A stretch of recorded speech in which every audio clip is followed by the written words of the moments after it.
Aujourd'hui, je te présente Humus de Gaspard Koenig. Pour résumer l'histoire simplement, elle commence à AgroParisTech à Paris, sur les bancs de l'école. Arthur et Kevin se rencontrent lors d'une conférence donnée par un spécialiste des vers de terre. Les deux étudiants vont se passionner pour ce sujet et leur amitié va se construire autour de ce thème. Ils vont cependant choisir deux voies très différentes pour trouver des solutions concrètes grâce aux vers de terre.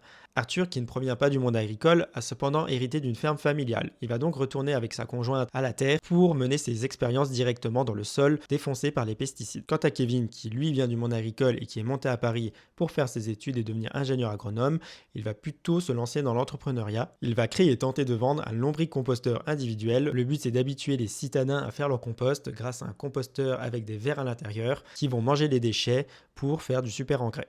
Kevin va ensuite parler de son projet à une camarade de classe et cette dernière voit grand. Le but va être de traiter les déchets de manière industrielle. Kevin et sa camarade vont alors devoir trouver des investisseurs pour financer leur projet. Ce que j'ai vraiment apprécié, c'est que l'auteur et le livre montrent que la transition écologique ne peut pas reposer sur une seule solution simple. L'approche de Kevin se heurte aux exigences de rentabilité et aux dérives du monde entrepreneurial, tandis que celle d'Arthur est confrontée aux difficultés économiques et sociales du monde agricole. La solution est forcément globale, elle demande de concilier plusieurs choses, l'innovation, le respect du vivant et les réalités du terrain.